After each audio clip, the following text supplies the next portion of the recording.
আমার দর্শক মণ্ডলী এইমাত্র তফসিল ঘোষণার সাথে সাথেই পুরা বাংলাদেশে আনাচে কানাচে অলিতে গলিতে মিছিল আন্দোলন সংগ্রাম উঠেছে এবং সকলে গৃহযুদ্ধের রূপ নিয়েছে। মরণ প্রাণ জীবন নিয়ে তারা কিন্তু মাঠে ঝাঁপিয়ে পড়েছে। ইতিমধ্যে বিএনপির নেতা রুহুল কবির রিজভী কঠিন আন্দোলনের হুঁশিয়ারি ডাক দিয়েছেন এবং দেখতে পারবেন পুরা বাংলাদেশ থেকে ঢাকাকে বিচ্ছিন্ন করে দেওয়ার জন্য রাতেই মশাল মিছিল এবং তাণ্ডব শুরু করে দিয়েছে জামাত বিএনপি। আসুন ভিডিওটি দেখলেন, ভিডিও সম্বন্ধে অবশ্যই আপনাদের মূল্যবান মতামতটি কমেন্টস বক্সে জানাবেন। ইতিমধ্যে জামাত শিবির রীতিমতো অবাক করে দিয়েছে পুরা জাতিকে, সারা বিশ্বকে, কেননা তফসিল ঘোষণার সাথে সাথেই তারা ঝাঁপিয়ে পড়েছে মাঠে ময়দানে আন্দোলনের সংগ্রামে।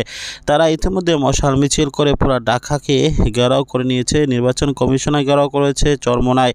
ইতিমধ্যে সেই ভিডিওগুলো আপনারা দেখে ফেলেছেন এবং আরও ভিডিও রয়েছে যেগুলো শুনে রীতিমতো অবাক হবেন যে যেভাবে আন্দোলনে ঝাঁপিয়ে পড়তে যাচ্ছে বিএনপি এবং আগামীতে এই তফসিল ঘোষণাকে কেন্দ্র করে তারা যে পদক্ষেপগুলো গ্রহণ করতে যাচ্ছে সেগুলোতে অবশ্যই বাংলাদেশকে বিচ্ছিন্ন করে দেওয়া হবে এক জেলা থেকে অন্য জেলায়।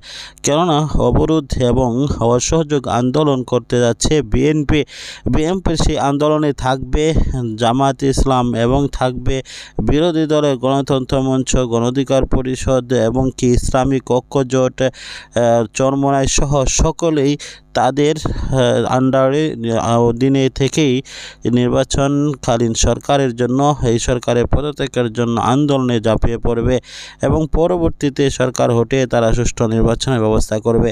সম্মানিত দর্শক মণ্ডলী, ভিডিও সম্বন্ধে মতামত জানাবেন, পরবর্তী ভিডিও পাওয়ার জন্য সাবস্ক্রাইব করে নেবেন।